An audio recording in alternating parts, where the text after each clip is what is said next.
السلام علیکم ورحمۃ اللہ وبرکاتہ۔ اعوذ باللہ من الشیطان الرجیم، بسم اللہ الرحمن الرحیم۔ وَإِذْ قَالَ مُوسَىٰ لِقَوْمِهِ إِنَّ اللَّهَ يَأْمُرُكُمْ أَن تَذْبَحُوا بَقَرَةً، اور جب موسیٰ علیہ السلام نے کہا، قال کا معنی کہا، لِقَوْمِهِ اپنی قوم کے لیے یا اپنی قوم کو، ان اللہ یأمرکم بے شک اللہ تعالیٰ تمہیں حکم دیتا ہے، ان تذبحوا بقرہ یہ کہ ذبح کرو تم ایک بیل۔ قالوا اتتخذنا ہزوا قوم نے کہا، کیا تو ہمیں مذاق پکڑتا ہے، یعنی کیا آپ ہم سے مذاق کرتے ہیں، ہمارا مذاق اڑاتے ہیں۔ قال اعوذ باللہ ان اکون من الجاہلین، موسیٰ علیہ السلام نے فرمایا،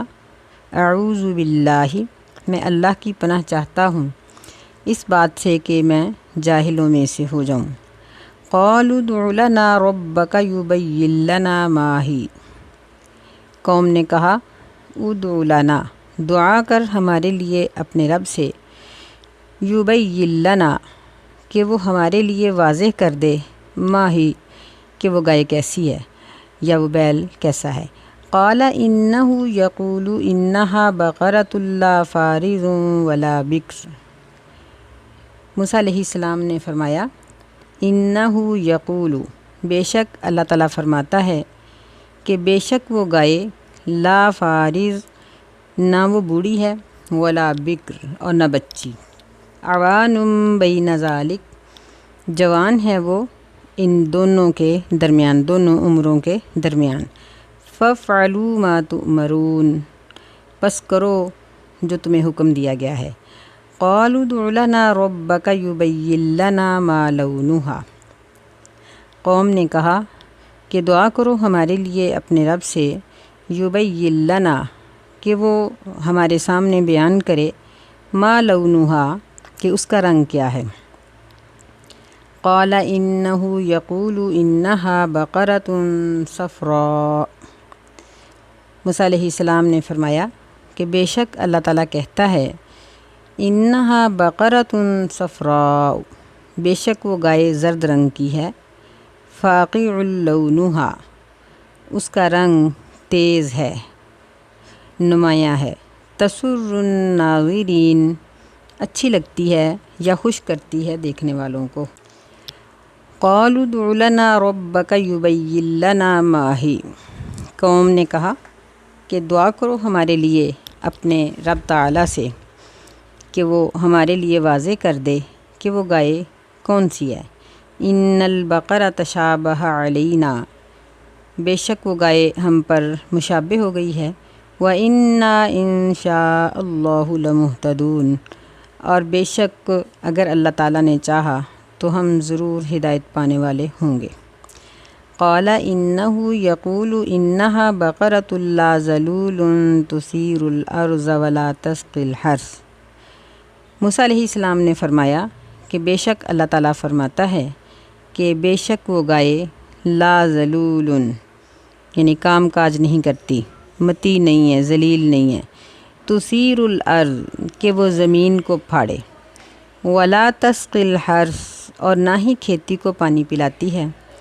مسلمۃ لا شیۃ فیہا تندرست ہے، اس میں کوئی داغ نہیں۔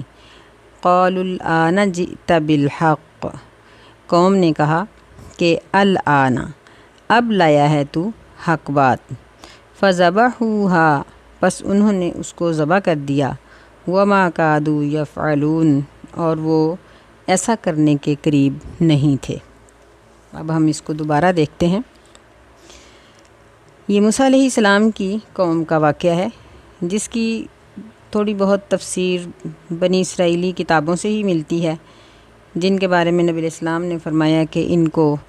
نہ ہم جھوٹا کہہ سکتے ہیں نہ سچا، نہ تصدیق کرو اور نہ تکذیب کرو، بلکہ اگر وہ واقعات جو بنی اسرائیلی کتابوں میں لکھے ہوئے ہیں قرآن سے نہ ٹکرائیں تو وہ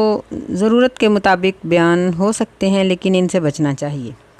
اگر وہ ٹکراتے ہوں تو پھر ان کو بیان کرنے کی کوئی بھی گنجائش نہیں ہے۔ یہاں ان آیات کے بارے میں جو واقعہ بنی اسرائیلی کتابوں سے ہمیں ملتا ہے وہ یہ ہے کہ بنی اسرائیل کے ایک آدمی نے دوسرے آدمی کو قتل کر دیا۔ بعض روایات کے مطابق بھتیجے نے چچا کو قتل کیا اور وہ اس کی جائیداد کا وارث بننا چاہتا تھا، لیکن جب قتل ہو گیا تو پھر انہوں نے قتل کا جرم ایک دوسرے پہ ڈالنا شروع کیا، حتیٰ کہ وہ لوگ ہتھیار اٹھا لائے اور قریب تھا کہ آپس میں قتال ہو جاتا، جنگ ہو جاتی۔ تو ایسی صورت میں کچھ لوگوں نے ان کی توجہ اس بات کی طرف دلائی کہ تمہارے درمیان اللہ کے رسول موسیٰ علیہ السلام موجود ہیں، ان سے پوچھو کہ اس کا قاتل کون ہے۔ تو جب موسیٰ علیہ السلام سے اس بات کا انہوں نے سوال کیا تو اللہ تعالیٰ نے یہ تمام آیات جو تھی نا یہ نازل فرمائیں موسیٰ علیہ السلام پر۔ یہ قتل کا واقعہ، یہ آیات جو ہم نے آج پڑھی ہیں، اس کے اگلے رکوع میں اللہ تعالیٰ نے ذکر کیا ہے، اور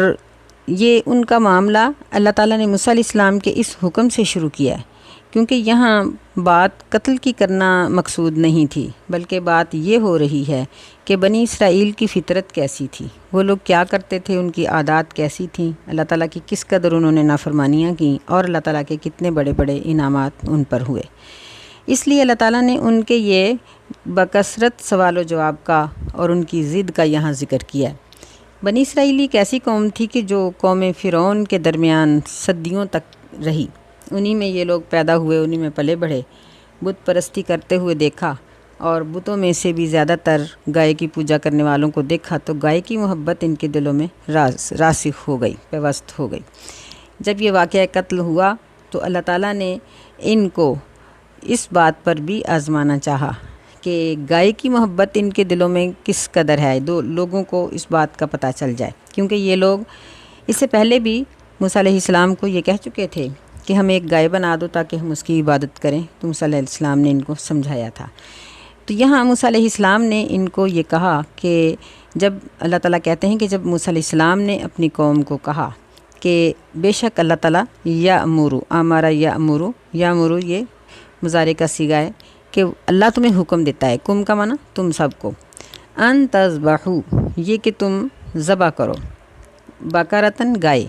یہاں جس کی تا جو ہے نا یہ تانیث کی نہیں ہے، اس لیے ہم اس کا معنی بیل بھی پڑھ سکتے ہیں، یہ جنس ہے، یعنی اس جنس میں سے وہ مادہ ہو یا نر ہو ایک چیز ذبح کرو۔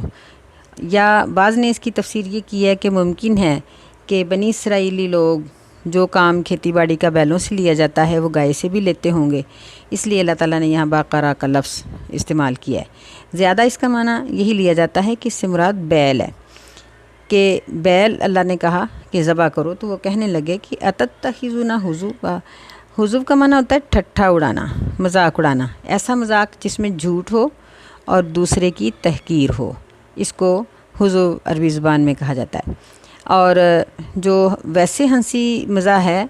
اور ایک دوسرے کے ساتھ خوش طبعی ہے، یہ اسلام میں جائز ہے۔ موسیٰ علیہ السلام نے ایسا مذاق جس میں جھوٹ اور تحقیر ہو، اس کے بارے میں کہا کہ میں اللہ کی پناہ چاہتا ہوں کہ میں جاہلوں میں سے ہو جاؤں، یعنی اس سے ہمیں یہ معلوم ہوا کہ ایسا مذاق اڑانے والے جاہل ہوتے ہیں، چاہے ان کے پاس دنیا کی بے شمار ڈگریاں ہی موجود ہوں۔ جب وہ کسی کی تحقیر کریں گے یا کسی کا نقصان کریں گے مذاق اڑا کر، تو یا خود وہ اکڑ اور تکبر میں آئیں گے، تو وہ اللہ کے نزدیک جاہلین میں سے ہیں، کیونکہ موسیٰ علیہ السلام ایسے لوگوں کو جاہل قرار دے رہے ہیں۔ اور دوسری جو چیز اس واقعے میں بیان کی گئی ہے کہ یہ لوگ اللہ کے نبی کے احکامات پر عمل کرنے والے نہیں تھے، بلکہ ان میں حیل و حجت بہت زیادہ تھی۔ ہمیں ان چیزوں سے منع کیا گیا ہے، اور یہ کہا گیا کہ ہم جس سے مسئلہ پوچھ رہے ہیں اس کو ناکام کرنے کے لیے یا اس کی لا علمی ظاہر کرنے کے لیے اس سے کثرت سے سوال نہ کریں، ایسا کرنے والا شخص اللہ کے نزدیک گناہ گار ہے۔ البتہ مسئلے کو سمجھنے کے لیے اب سوال کیا جا سکتا ہے کیونکہ اب شریعت مکمل ہے، لیکن مسائل کے پوچھنے میں بھی بعض لوگ بہت باریک قسم کے سوال کرتے ہیں جس میں وہ خود ہی پھنس جاتے ہیں۔ تو اس لیے کوشش یہ کرنی چاہیے کہ مسئلہ یا حدیث جو بیان کی گئی ہے اس کو اچھی طرح سے سمجھ لیا جائے، اور سمجھنے کے لیے جو بھی پہلو اختیار کرنا پڑے وہ ہم کر سکتے ہیں، لیکن کسی کی تحقیر کے لیے، تذلیل کے لیے کسی کی ناکامی کو ظاہر کرنے کے لیے یا اللہ تعالیٰ کے احکامات کو ٹالنے کے لیے سوال کرنا منع ہے۔ بعض لوگوں کے سوال کرنے کا انداز یہ بھی ہوتا ہے کہ ایک عالم دین کے پاس جاتے ہیں، وہ ان کو مسئلے کا بالکل صحیح جواب دیتا ہے، لیکن وہ جواب ان کی طبیعت یا ان کے جس حال میں وہ ہوتے ہیں، جس کے بارے میں وہ مسئلہ پوچھ رہے ہیں، اس کے وہ مطابق نہیں آتا، یعنی وہ کچھ اور کرنا چاہتے ہیں لیکن شریعت کا مسئلہ کچھ اور ہے۔ پھر وہ لوگ اس جواب پر مطمئن نہیں ہوتے، دوسرے کے پاس چلے جاتے ہیں، تیسرے چوتھے، کرتے کرتے شیطان ان کو کسی ایسے جاہل کے پاس لے جاتا ہے جہاں ان کو ان کی مرضی کا فتویٰ مل جاتا ہے۔ پھر وہ کہتے ہیں کہ جی ہمیں فلاں نے یہ فتویٰ دیا تھا، ہم اس کے مطابق یہ غلط کام کر رہے ہیں، حالانکہ وہ خود بھی جانتے ہیں یہ غلط ہے، لیکن وہ اس کے کندھے پہ لاٹھی رکھ کے اس کا نام لگا دیتے ہیں۔ تو نبی علیہ السلام نے فرمایا کہ شریعت کے جو مسائل ہیں وہ اسی طرح ہی تسلیم کرنے چاہیے جس طرح ہیں، لیکن آپ نے فرمایا کہ اگر ایک کام غلط ہے تو اگرچہ تمہیں 100 فتوے اس کے مطابق ملیں، وہ کام فتووں سے جائز نہیں ہو سکتا، کیونکہ شریعت مکمل ہو چکی ہے۔ اب علماء کے غلط مسائل بتانے سے یا ایسے جو خود پسند لوگ ہیں، مطلب غور لوگ ہیں، ان کے مسائل کو چھپانے کی وجہ سے شریعت میں تبدیلی نہیں ہو سکتی۔ تو ہمیں سوال کرنے کے لیے پہلے یہ دیکھنا چاہیے کہ ہم جس سے سوال کر رہے ہیں کیا وہ صاحب علم ہے یا اس کا اپنا عمل کیسا ہے۔ اگر ایک شخص کا عمل اپنا ہی خراب ہے، اب ایک شخص خود ہی حرام کھا رہا ہے، وہ کسی دوسرے کو حرام کے خلاف بات نہیں بتائے گا، تو ایسے شخص سے مسئلہ پوچھنے کی ضرورت ہی نہیں ہے، کسی ایسے سے پوچھیں جو اس مسئلے پر خود عمل کرنے والا ہے۔ تو اللہ تعالیٰ نے ان آیات میں یہی چیز بیان کی کہ ان لوگوں نے موسیٰ علیہ السلام کی بات کو بار بار ٹالا۔ جب دوسری مرتبہ موسیٰ علیہ السلام سے بات ہوئی تو وہ کہنے لگے کہ تم سوال کرو اپنے رب سے کہ وہ ہمارے لیے اس بات کو واضح کر دے کہ وہ گائے کس طرح کی ہے۔ موسیٰ علیہ السلام نے فرمایا کہ اللہ تعالیٰ یہ کہتے ہیں قال انہ یقول انہا بقرۃ لا فارض ولا بکر، کہ نہ تو وہ بہت بوڑھی ہے اور نہ بہت ہی بچی ہے، چھوٹی بکر ہے، بلکہ وہ درمیانی عمر کی ہے۔ حدیث میں آتا ہے کہ اگر وہ کسی عام گائے کو ذبح کرتے تو ان کا یہ مقصد حل ہو جاتا، لیکن انہوں نے سوال میں تشدد اختیار کیا، بار بار سوال کیا، تو اللہ تعالیٰ نے ان کے اوپر سختی کر دی۔ ان کو اس بات پر بھی تسکین نہ ہوئی، حالانکہ موسیٰ علیہ السلام نے کہہ دیا تھا کہ فَفْعَلُوا مَا تُؤْمَرُونَ، کہ جو تمہیں حکم دیا گیا ہے وہ کر دو، یعنی کوئی درمیانی عمر کی گائے ذبح کر دو، لیکن وہ لوگ نہ مانے۔ انہوں نے پھر آگے سے سوال کیا کہ ہمیں اس کا رنگ بتایا جائے، ما لونھا، اس کا رنگ کیا ہے۔ لون کا معنی رنگ، ہا کا معنی اس گائے یا وہ بیل۔ تو موسیٰ علیہ السلام نے فرمایا کہ بقرۃ صفراء، زرد گائے، یہ بڑی عمدہ اور قیمتی گائے ہوتی ہے۔ پھر یہ تھا کہ فاقع لونھا، بڑا چمکتا ہوا رنگ ہو، یعنی جو کام کرنے والے بیل اور جانور ہوتے ہیں ان کی جلد چمکتی نہیں رہتی، ڈل آ جاتی ہے، اور جن کی خوراک ہلکی ہوتی ہے ان کی بھی چمک نہیں ہوتی، یعنی بہت قیمتی اور اچھی قسم کی گائے ہو جس کو دیکھ کر لوگ خوش ہو جائیں۔ لیکن یہاں بھی اصل میں وہ ان کے دل میں یہ تھا کہ ہم کرنا نہیں چاہتے، انہوں نے پھر ٹالنا چاہا، تو اللہ تعالیٰ سے انہوں نے ایک اور سوال کر دیا، کہنے لگے کہ ہمیں بالکل واضح گویا انگلی رکھ کے بتا دیا جائے کہ گائے کون سی ہے۔ تو جب انہوں نے اس طرح اپنے آپ پر سختی کی تو اللہ تعالیٰ نے ایک ایسی گائے کی نشاندہی کر دی جو ایک بچے کی تھی، بعض کہتے ہیں کہ یتیم بچے کی تھی، بعض کہتے ہیں کہ اس شخص کے پاس صرف ایک ہی گائے تھی اور اس کو بیل کو یا گائے کو بیچنا نہیں چاہتا تھا، تو اس نے پھر اتنی بھاری قیمت اس کی مانگی کہ اس کی کھال میں سونا بھرا جائے یا اس کے برابر سونا تول کے دیا جائے۔ پھر ان لوگوں نے ایسا کیا، کہنے لگے کہ ان البقرہ تشابہ علینا، تشابہ یعنی وہ شبہ والی ہو گئی ہے ہمیں نہیں پتہ چل رہا کہ ہم کون سی گائے کو ذبح کریں۔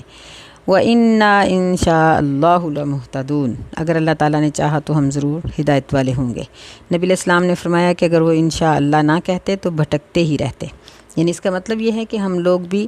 جو کام ہم نے آئندہ کرنا ہوتا ہے اس پر ہم انشاءاللہ ضرور کہیں۔ اللہ تعالیٰ نے اپنے نبی علیہ السلام کو بھی اس بات کی تلقین کی ہے کہ وہ جو کام کرنا ہے اس کے اوپر انشاءاللہ کہیں۔ لَمُهْتَدُونَ، لا کا معنی ضرور، مہتدون ہدایت پانے والے ہو جائیں گے۔ تو موسیٰ علیہ السلام نے پھر ان کو یہی جواب دیا کہ اللہ تعالیٰ یہ کہتے ہیں کہ انہا بقرۃ لا ذلول تثیر الارض، ذلول اس گائے کو ہی کہا جاتا ہے جو بے میں جو کھیتوں میں جتی ہوئی ہوتی ہے، یعنی وہ عزت کے ساتھ کسی قلعے کے ساتھ باندھی ہوئی نہیں ہے، بلکہ وہ بڑی مشقت کا کام کر رہی ہے اور زمین پر ہل چلا رہی ہے۔ ولا تسقی الحرث، اور وہ کھیتی کو پانی نہ دیتی ہو، یعنی پہلے زمانوں میں کنویں سے یا ایسی جگہوں سے پانی کھینچا جاتا تھا بیلوں کے ذریعے اور پھر ان کو پلایا جاتا تھا، کھیتوں کو دیا جاتا تھا، جانوروں کو پلایا جاتا تھا۔ تو کہا کہ وہ اس طرح کی نہ ہو، مسلمتن، تندرست ہو، یعنی بیمار بھی نہ ہو، لا شیۃ فیہا، اس میں کسی قسم کے کام کرنے کا داغ بھی نہ ہو۔ تو جب اب ان کے پاس کوئی سوال باقی نہ رہا تو پھر ان کو مجبور ہو کر کہنا پڑا کہ الآن جئت بالحق، اب تم سچی بات کر رہے ہو، اب تم نے پوری وضاحت سے بات کر دی ہے۔